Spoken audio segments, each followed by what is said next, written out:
أعوذ بالله من الشيطان الرجيم بسم الله الرحمن الرحيم ثم الصلاة والسلام على سيد الأنبياء والمرسلين حبيب إله العالمين المصطفى الأمين بالقاسم محمد وعلى آل بيته الطيبين الطاهرين اللهم صل على محمد وآل محمد.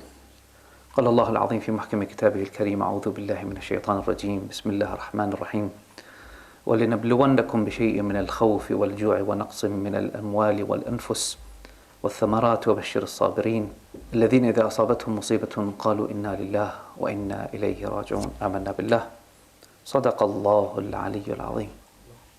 My condolences goes first to صاحب العصر والزمان عجل الله تعالى فرجه الشريف and to all mu'mineen and mu'minat.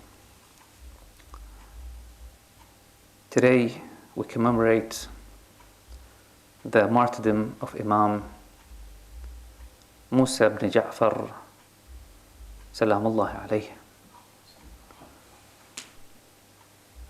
Imam Salawatullahi wa Salamu alayhi was born. We have two narrations for the place that he was born in. The first, of course, naturally says that it's in Medina. And the second one is there's a village south of Medina, north of Mecca, about 200 kilometers north of Mecca and 170 kilometers south of Medina, called Al-Abwa. And in that village, there's a great grave of a great woman that is the mother of our beloved Prophet sallallahu alaihi wasallam, Amina bint Wahb, salamullahi alayha. Imam salamullahi alayhi, as we can notice from Imam Musa Al-Kazim until Imam Al-Hasan Al-Askari, they all were exiled and died in different city than their ancestors. From Imam Musa Al-Kazim, as we all know, in Baghdad, and Imam Al-Rida Salamullah alayh in the Tus, the city of Mashhad now, and Imam Al-Jawad again in Baghdad, and Al-Askariyain in Surra Marra Samarra. I want to speak today to the Mu'mineen and Mu'minat about what everyone in this world is going through. And that is the epidemic, the pandemic with virus, coronavirus, COVID-19. You know, probably for a while this is going to be a new norm. Unfortunately, my heart breaks when I see empty mosques, empty Husainiyas, and when I see empty Masjid al-Haram with no worshippers, and our shrines been closed down.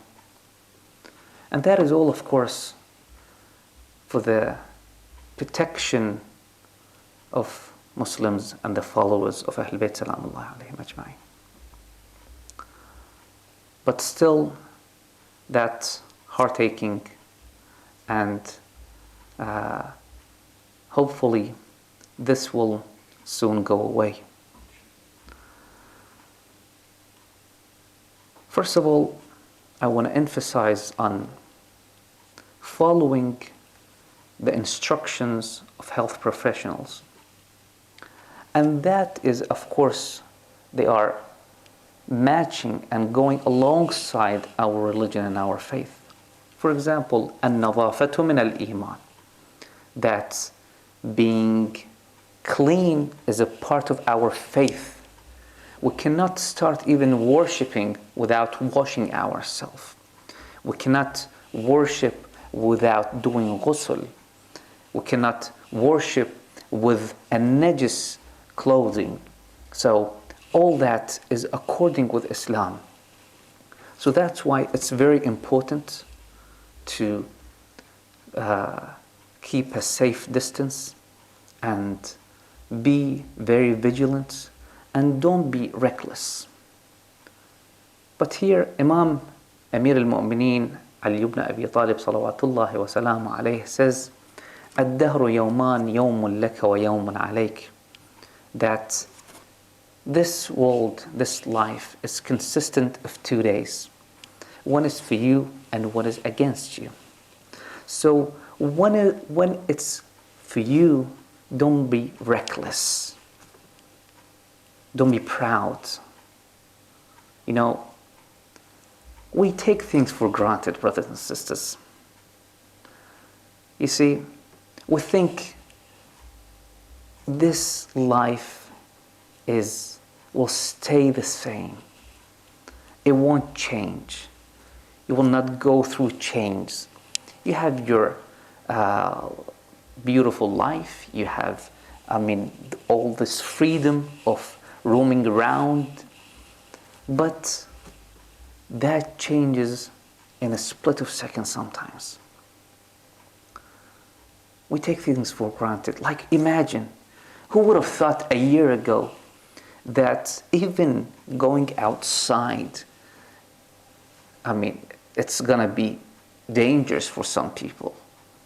Who would have thought going to the supermarket needs protection, need for you to protect yourself, protect others. Covering your mouth, putting a mask over your face, and putting gloves in your hands. Who would have thought that this simplest task will be dangerous?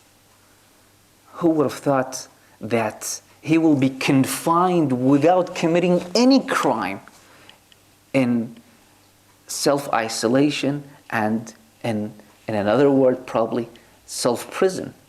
He's putting himself in a prison. Who would have thought that? Well, we take things for granted. So we think that, okay, Hajj is always will be there. I will have opportunity. Umrah will be there. I will have opportunity. I'm still young. Maybe so. First of all, it's not guaranteed yet that you will live until the next season. Secondly, is that you will probably lose the chance. Either something happens to you or something happens to that place. And historically speaking, that has been happening for a long time now. Like, we take ziyarah for granted, ziyarat Imam Abi Abdullah al-Husayn salawatullahi wa salamu alayhi. And throughout history, if we look back, we see a lot of people were forbidden from going, were stopped from going to the shrines of Imam salamullahi alayhi, to Ahl Bayt salawatullahi wa salamu alayhim ajma'in. Either it's a tyrant or something like COVID-19. Like, probably a lot of people have planned. I know people, dear brothers, who planned to go to ziyarah, but now they cannot, because even if they want to, the government will not allow them. You know, one of the names of hereafter, Yawm al-Qiyamah, the resurrection day, is Yawm al-Hasrah, the day of regrets. Everyone will be, that day will regret something. For example, even the faithful will regret, why didn't I do more? Why didn't I use my time better to get more rewards? And of course, the people who are sinners, the regrets is mounting up and they cannot do anything about it that day. So don't think for a second that, okay, today, this week, I didn't come to Husayniyah. I didn't go to the mosque. I didn't go for the ziyarah. Maybe some other day, maybe 1 week later. Don't think that for a second. We are not in control.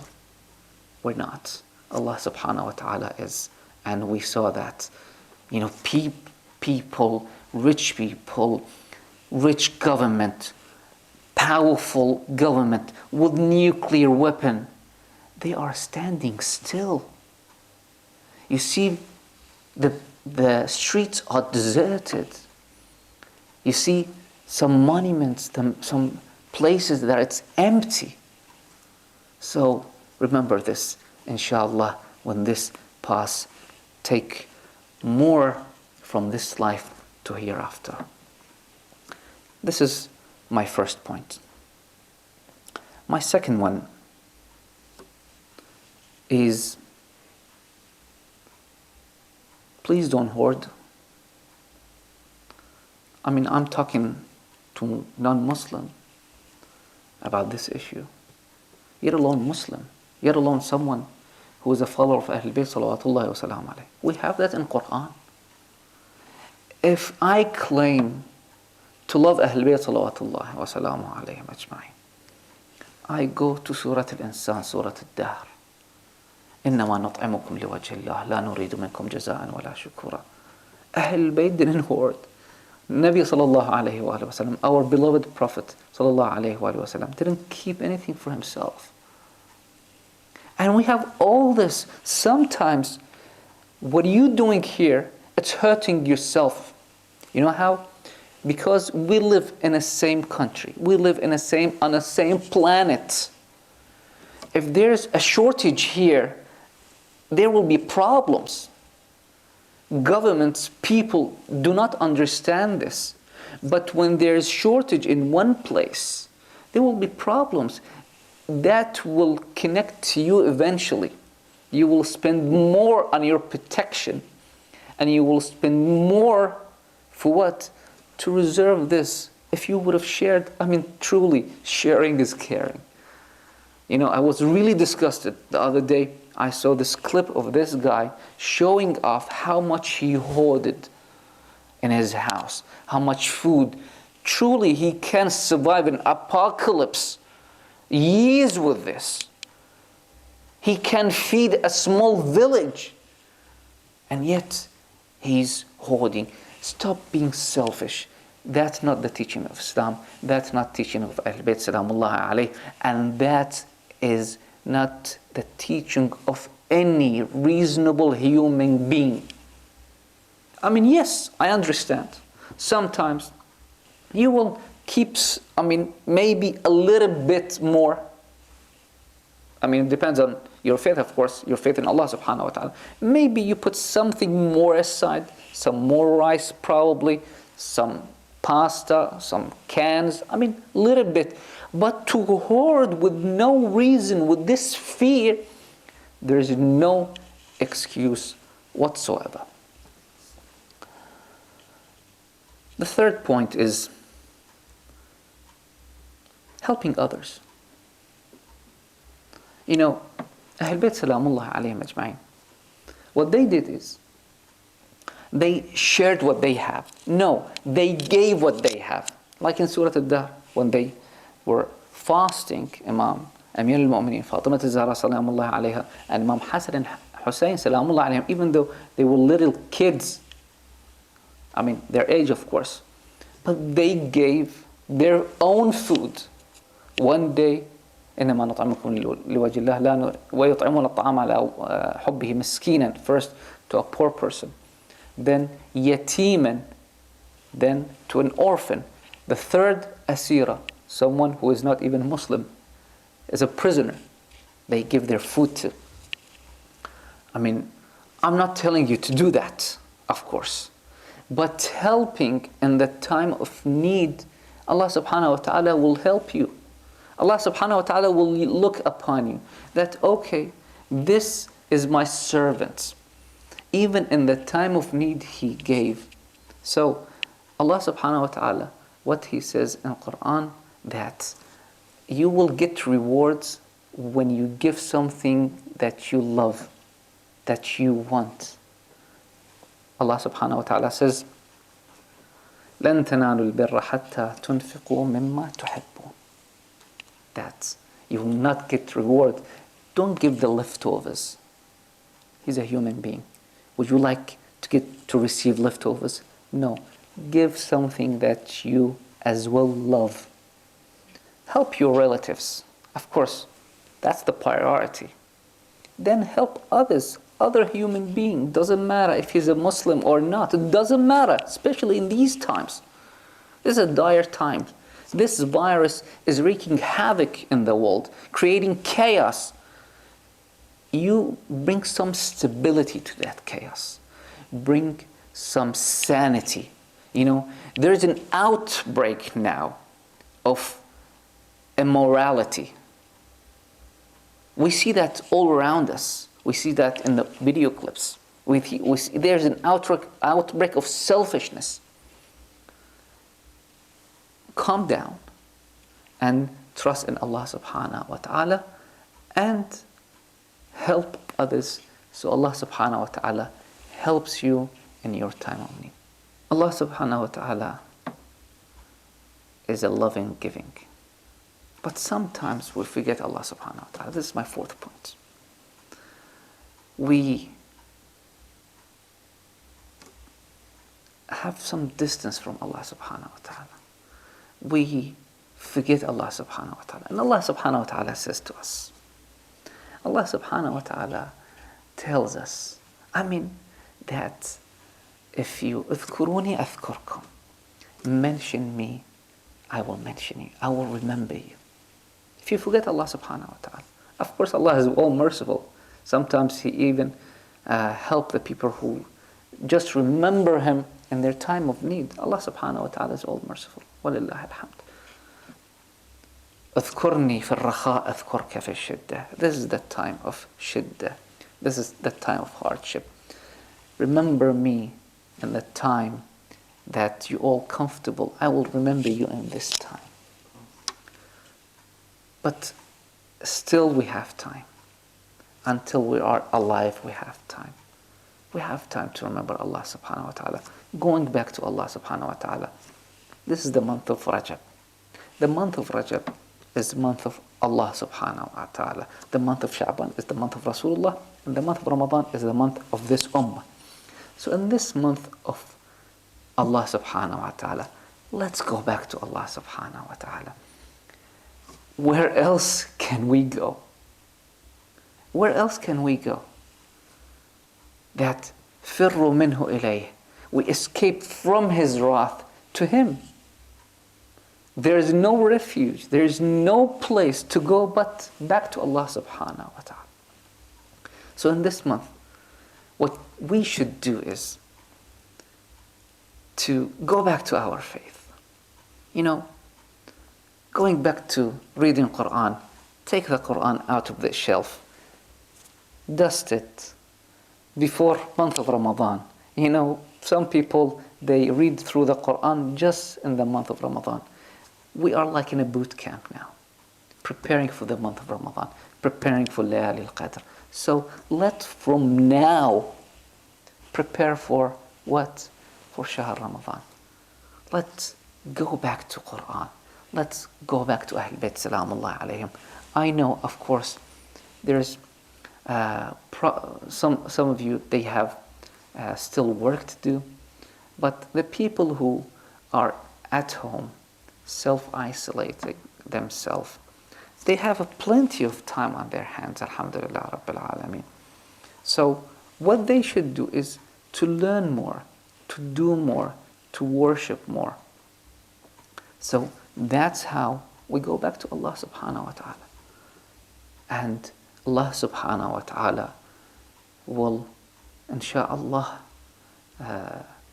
lift this adab from all of the humanity. It doesn't matter if you believe in conspiracy theory that it's a man-made virus, or if it's a wrath of Allah subhanahu wa ta'ala. Now it's a problem for all of us. So, we saw that in the United States, that they put one Sunday to worship Allah subhanahu wa ta'ala. So we have this Yawm al-Mab'ath al-Nabawi is coming, the day that Allah subhanahu wa ta'ala sent our Prophet sallallahu alayhi wa alihi wasallam to do his risalah to everyone.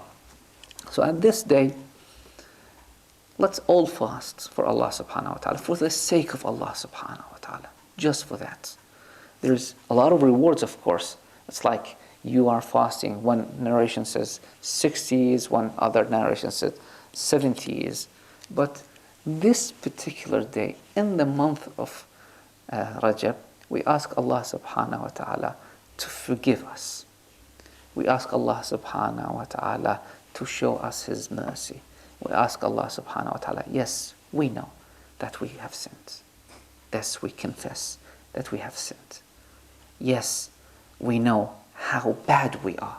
But still, oh Allah, show us your mercy. You know, Imam Al-Kazim salamullah alayh, ring, there was something engraved on his ring. There's two narrations. Probably they have, someone can have more than one ring. One is Hasbi Allah. The other is Al-Mulku Lillahi Wahdah. That, the whole universe is what Allah subhanahu wa ta'ala is king. He's the ruler. He's the ultimate ruler. We read in the Surah Al-Hamd, Bismillah ar-Rahman ar-Rahim, Alhamdulillah Rabbil Alameen, Ar-Rahman ar-Rahim.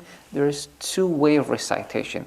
There is Malik, the owner of Yawm al-Din, the hereafter, and the Malik, which means the king of hereafter. And both are correct if you recite that way. So Malik he is the owner.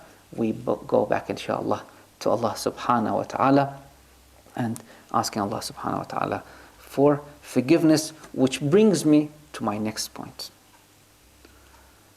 Amir al-Mu'minin salawatullahi wa salamu alayhi, he said there were two protection from wrath of Allah subhanahu wa ta'ala on this earth. There is the one has passed, and there is Rasulullah sallallahu alayhi wa alihi wa sallam. وَمَا كَانَ اللَّهُ لِيُعَذِّبَهُمْ وَأَنْتَ فِيهِمْ وَمَا كَانَ اللَّهُ يُعَذِّبَهُمْ وَهُمْ يَسْتَغْفِرُونَ. Their other protection is doing istighfar, is asking Allah subhanahu wa ta'ala for forgiveness, is asking Allah subhanahu wa ta'ala, you redeem yourself. It's not just, of course, istighfar. You will reap a lot of benefits from istighfar. Allah subhanahu wa ta'ala says so in the Quran. فَقُلْتُ اسْتَغْفِرُوا رَبَّكُمْ إِنَّهُ كَانَ غَفَّارًا يُرْسِلُ السَّمَاءَ عَلَيْكُمْ مِدْرَارًا وَيُمْدِدْكُمْ بِأَمْوَالٍ وَبَنِينَ وَيَجْعَلْ لَكُمْ جَنَّاتٍ وَيَجْعَلْ لَكُمْ أَنْهَارًا. Allahu Akbar. Someone came to Imam. He asked him, I want money. He said, do istighfar. Because of this, the first ayah, يرسل السماء عليكم مدرارا, that Allah subhanahu wa ta'ala will pour down the heavens on you, the clouds will rain upon you. وَيُمْدِدْكُمْ, and He gives you money. Someone came to Imam, he asked, I want kids. Imam salamullah alayhi says, do istighfar as well. And وَيُمْدِدْكُمْ بِأَمْوال, money, and banin, kids. وَيَجْعَلْ لَكُمْ جَنَّاتٍ وَيَجْعَلْ لَكُمْ أَنْهَارًا. Allah subhanahu wa ta'ala will give you heaven, and He will give you, one day. There's hadith again from Imam Al-Kazim salamullah. I tried to revolve around the hadith of the narration of Imam Al-Kazim salawatullahi wa salamu alayhim in this lecture. Imam salamullah alayhi says that there is a river in heaven that it's more white than milk, and it's sweeter than honey. So whoever fasts one day in the month of Rajab, Allah subhanahu wa ta'ala will make him drink from that river. Imagine, in order for you to drink from that river, you have to step in heaven. So inshallah, we all fast at this upcoming day of Yawm al-Mab'ath al-Nabawi Sharif. So, doing istighfar. Rasul sallallahu alayhi wa sallam used to do istighfar when he wake up during the day, 70 times when he went to sleep, and he never sinned. So how about we? I mean, he says, Tuba. There's a narration, Tuba. There's Tuba means heaven, and again they're saying it's a tree in heaven. Tuba liman kana lahu tahta kulli dhanbin istighfar. That heaven is for someone who under each sin there is what? Istighfar, that asking Allah subhanahu wa ta'ala for forgiveness. So inshallah we do that more often and more during this hardship that we are going through. One other issue I wanted to discuss about this disease, that what is the chances that, what's the mortality rate of this? Of course it's different between age group, between even blood types, between even sexes. But let's say 6%, let's say no, 10%, all right? But still, we are keeping our distance from even someone who shows symptoms from that disease. We are keeping ourselves away from these kind of people. Why? Because if I catch it, there's a chance that it might kill me, even though that chance is little as 10%. But we need to apply this again on someone who sins. They are a walking disease. They are walking disease that will inflict, that will affect our hearts, that will affect our soul, that will eventually probably affect our family. It will spread. Unless, of course, when someone is diagnosed with COVID-19, he goes to the doctor. Unless the doctor comes to him. Unless he's a doctor, he knows how to treat him, they keep themselves away from him. So unless you want to fix that problem, unless you know what you're doing, being a doctor, you know what you're doing, you go and be friend with him. Otherwise, keep your distance from someone who drinks, someone who commits adultery, someone who lies constantly, someone who backbite people, someone who doesn't have a shame of committing haram. Keep your distance away from them. Keep your heart pure. Keep your family safe. The hereafter is everlasting. Here it will be soon over. Doesn't matter how long you will live, even 1,000 years. People who lived 1,000 years, like Noah, died eventually. So, but there they will bring out death like it's a sheep and will kill it. They say there's no more death. Think about that day, brothers and sisters. So, what to do in terms of our faith? Of course, listening to health professionals, but what to do to prolong our life expectancy? Imam Al-Kazim salawatullahi wa salam alayhi says that someone, he was supposed to live 30 years, his life was 30 years, and he went and visited his relative. He visited his relative. Allah subhanahu wa ta'ala prolonged his life for 33 more years. And someone who was supposed to live for 33 years, Allah subhanahu wa ta'ala, I don't know why here, but cut down his life to what? Less, and he didn't visit his relative, he cut ties with his relative, and what he did is his life expectancy was shortened. So, and relatives are not just living relatives, of course. The deceased are still your relative. Your deceased father, your deceased mother, your deceased relative, it's still your relative. So how to visit them? Of course, sometimes you are unable. Maybe the distance, maybe you live in somewhere else. So, but what you do is remembering them, sending dua for them, sending sadaqah for them. Do something on their behalf. Do something and set the rewards to them. And subhanAllah, Allah subhanahu wa ta'ala is generous. Allah subhanahu wa ta'ala will give you reward as well. Not just Him, it will reward you. So this is, if you have some dispute with your relative, even if you're right and he's wrong, even that he done you wrong, pick up the phone, call him. Call him for the sake of Allah subhanahu wa ta'ala. That's it, just for the sake of Allah Jalla wa ala. Saying, Allah, O Master, O Lord, I'm doing this just for you. So Allah subhanahu wa ta'ala will reward you in this life and hereafter, inshaAllah. And of course, doing dua and asking Allah subhanahu wa ta'ala for forgiveness all the time.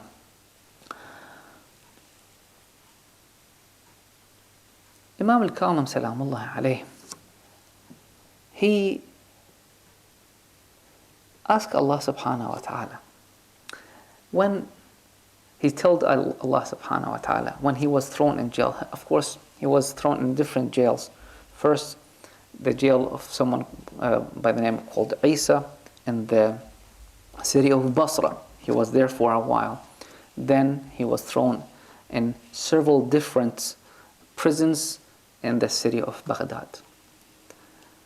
But when he was thrown in jail, Imam salamullah alayhi, what he says to Allah subhanahu wa ta'ala, he says to Allah, "Oh Allah, I asked you to free my time, to free me, probably from my obligations, in order to worship you more.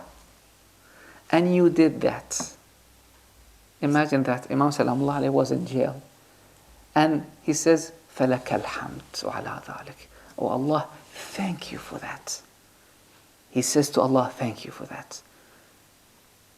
Because he sees it as an opportunity.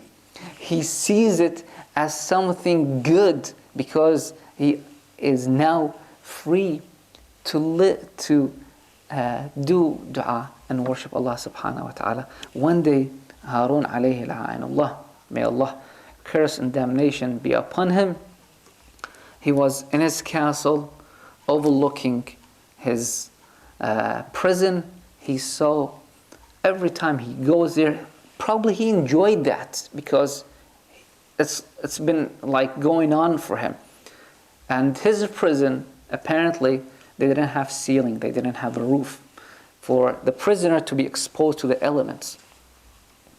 So he asked his companion that, what this piece of cloth I see every day there?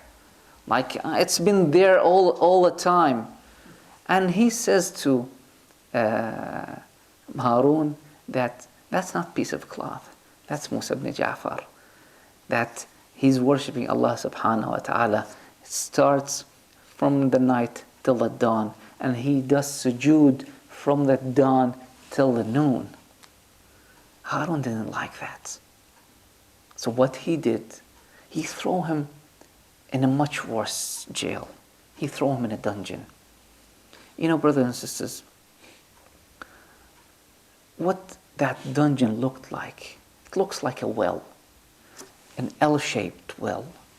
You know, Imam salamullah alayhi was inside that place. Imam salamullah alayhi said, they call it in Arabic, Tamura, a place for the living to die. That kind of prison. He couldn't breathe in that prison. You know, imagine Imam salamullah alayhi, while in the prison, he was shackled. He was shackled. He tries his best to come out of that well.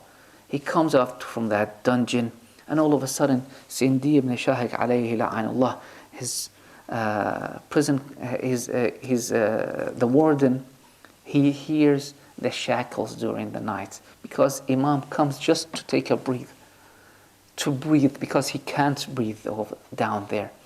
He comes out, all of a sudden he comes and insults Imam salawatullahi wa salamu alayhi.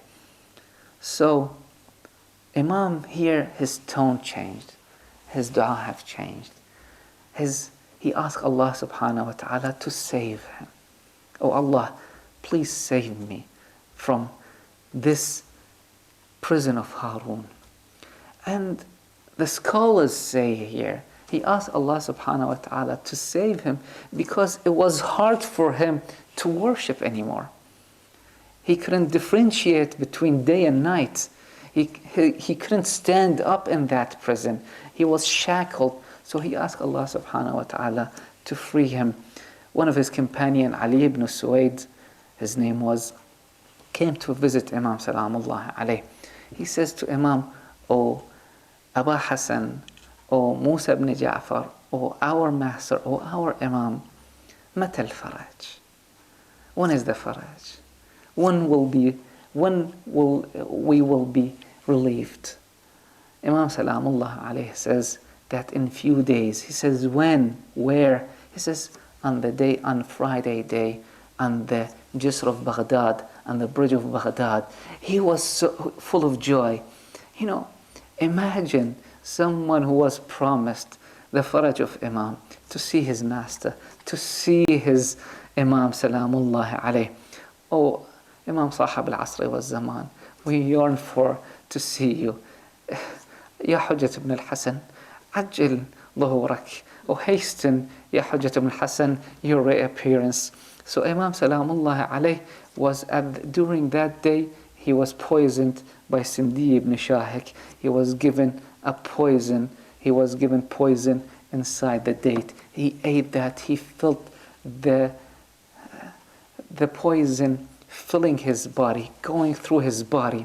So when his time came, after 3 days and nights, imagine Imam in that darkness with no one around him, in shackles, no one even to close his eye, no one even to comfort him, no one even there to cry for him. Imam Salamullah alayhi alone, he does what a mu'min does. He faces Qibla.